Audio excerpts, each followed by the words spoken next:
सभी को जय हिंद। आज के समय में अपने आप को सुरक्षित रखना बहुत बड़ी चुनौती है। आए दिन कोई न कोई खबर सुनने को मिलती है कि किसी लड़की का रेप हुआ है, किसी लड़की को जान से मार दिया गया है, किसी लड़की का चेहरा तेजाब से जला दिया गया है।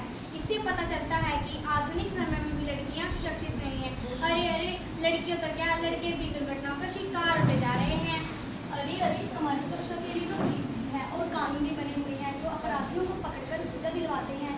लेकिन जब तक हम अपनी सुरक्षा के लिए स्वयं सतर्क नहीं हो जाते, तब तक और कोई हमारी मदद कैसे कर सकता है?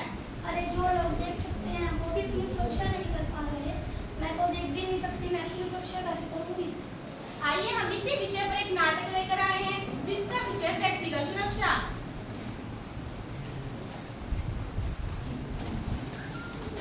हंसवती, ओ हंसवती, बेटी कहाँ हो? माँ, मैं पर्सनल सेफ्टी की एक वीडियो सुन रही थी। बेटी, हम है ना तेरी सुरक्षा के लिए। और माँ, मैं स्कूल जाना चाहती हूँ, मैं पढ़ लिख कर कुछ बनना चाहती हूँ, इसीलिए मैं व्यक्तिगत सुरक्षा की जानकारी ले रही थी। अच्छा, तो क्या होती है व्यक्तिगत सुरक्षा? जैसे माँ, शारीरिक सुरक्षा, मानसिक सुरक्षा, भावनात्मक सुरक्षा और यौन सुरक्षा। अरे ये सब बातें ऐसी थोड़ी ना बोली जाती है। तेरे पिताजी ने सुनी तो क्या सोचेंगे? अरे अरे, क्या बातचीत चल रही है माँ और बेटी में? हंसवती स्कूल जाना चाहती है। बेटी, हमें तुम्हारी सुरक्षा की बड़ी चिंता है। आए दिन कोई ना कोई लड़की किसी दरिंदे की हवस का शिकार हो जाती है। ऐसे में तो लड़कियों को घर से बाहर निकलना मुश्किल सा लगता है। और हंसवती बेटा, तुम तो देख भी नहीं सकती। मैं भी यही सुन रही थी, मैं लाचार बनकर नहीं जीना चाहती। मैं भी पढ़ना चाहती हूँ। अगर मुझे स्कूल में किसी भी चीज़ की ज़रूरत होगी तो मैं अपने टीचर और दोस्तों की मदद ले लूँगी। और भैया भी तो जाते हैं स्कूल में। माँ, मैं स्कूल जा रहा हूँ। माँ, मेरे स्कूल का काम पेंडिंग पड़ा है, इसलिए मैं स्कूल से सीधा अपने दोस्त के घर पर काम करने जा रहा हूँ। मेरे साथ और भी दोस्त हैं। अरे कौन कौन है? आजकल किसी पर भरोसा भी नहीं किया जा सकता। वो लड़के कैसे हैं? तुम उनके साथ सुरक्षित तो हो ना? जी माँ, हम सभी दोस्त एक दूसरे की भावनाओं का सम्मान करते हैं। और माँ, आपको पता है, हमारे शिक्षक भी हमें व्यक्तिगत सुरक्षा के बारे में पढ़ाते हैं। डॉक्टर भी आए थे स्कूल में, हेल्थ चेकअप करके गए थे। उन्होंने भी हमें व्यक्तिगत सुरक्षा के बारे में अच्छे समझाया। और माँ, आपको पता है, एक काउंसलर भी आए थे। उन्होंने हमें भविष्य के लिए यौन सुरक्षा के लिए समझाया ताकि कोई हमारा यौन शोषण ना कर सके। ठीक है बेटा, लगता है तुम्हें स्कूल में सब कुछ समझाया जाता है, इसलिए तुम अपना ध्यान रखो। ठीक है माँ। इसीलिए तो माँ, मैं भी पढ़ना चाहती हूँ। मैं एक अंधकार के जीवन से प्रकाश में आना चाहती हूँ। ठीक है बेटा, मैं तुम्हें कल से स्कूल छोड़कर आया करूंगा और छुट्टी के समय घर भी ले आया करूंगा। लेकिन बेटा, हम नहीं चाहते कि तेरे साथ कुछ भी गलत हो। कल को तेरी शादी भी करनी है। माँ, आप चिंता ना करें, अगर मेरे साथ कुछ भी गलत होगा तो मैं आपको या अपने टीचर को बता दूंगी।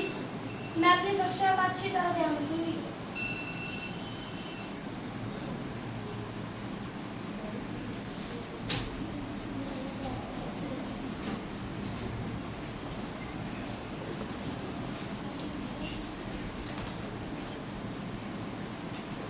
जय हिंद मैम। जय हिंद बच्चों।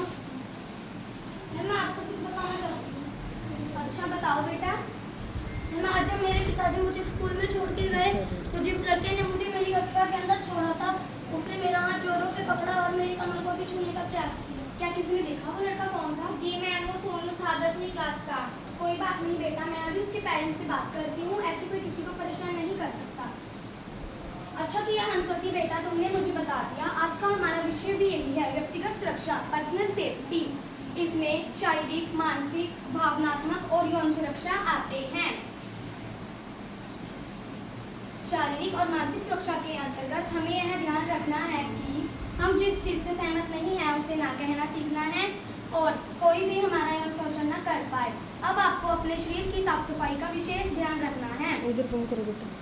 मानसिक और भावनात्मक सुरक्षा के अंतर्गत हम जिस चीज़ से सहमत नहीं हैं उसे ना कहना सीखना है और दूसरों की भावनाओं का सम्मान करना है। यस मैम, जैसे हंसवती को हम भावनात्मक रूप से सुरक्षित करवाने के लिए ऐसा कुछ न करें जिससे उसके मन को ठेस पहुँचे, साथ ही वह समाज में सम्मानपूर्वक जी सके। शाबाश बेटा, तुमने बिल्कुल सही उदाहरण दिया। अब हम बात करेंगे यौन सुरक्षा की। बच्चों, आपकी जो उम्र है इसमें लड़के और लड़कियों के जनन अंगों का विकास होता है। यह एक नेचुरल प्रोसेस है। वे अपनी यौन सुरक्षा का ध्यान रखें ताकि कोई भी उनका यौन शोषण न कर पाए। अगर कोई लड़का किसी लड़की को छेड़ने का प्रयास करता है और उसे गलत कमेंट करता है तो यह सेक्सुअल हरासमेंट के अंतर्गत आता है। आजकल तो यह भी देखने को मिलता है कि लड़कियां भी लड़कों को गलत कमेंट करके उन्हें परेशान करती हैं। अगर यह किसी के साथ भी होता है तो वे चुप न रहे, वे अपने माता पिता और अध्यापक से यह बात शेयर करें और उनकी मदद लें, जैसा कि हंसवती ने किया।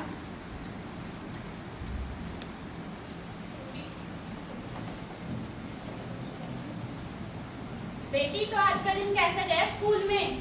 ताजी, आप जब आज मुझे स्कूल में छोड़ के गए थे, लड़के ने मेरे साथ बदतमीजी की तो मैंने स्कूल में अपने टीचर को बता दिया। और आज हमारे स्कूल में व्यक्तिगत सुरक्षा के बारे में भी बताया गया था, इसलिए मैं भी पढ़ना चाहती हूँ। मुझे पूरा विश्वास है कि मैं पढ़ लिख कर कुछ बनूंगी। शाबाश बेटी, तुमने बहुत अच्छा किया जो अपने टीचर से बात की। हमें अपनी भावनाओं का ध्यान रखते हुए हमें अपनी बातें अपने माता पिता और टीचर को बतानी चाहिए, क्योंकि वही हमारे सच्चे हितकर होते हैं। इससे आप सभी को पता चल ही गया होगा कि व्यक्तिगत सुरक्षा हमारे लिए कितनी जरूरी है। जब तक हम अपनी सुरक्षा के लिए खुद सजग और सतर्क नहीं होंगे तब तक हम अपनी सुरक्षा नहीं कर सकते। अब वक्त आ गया है कि बच्चा व्यक्तिगत सुरक्षा के बारे में जाने।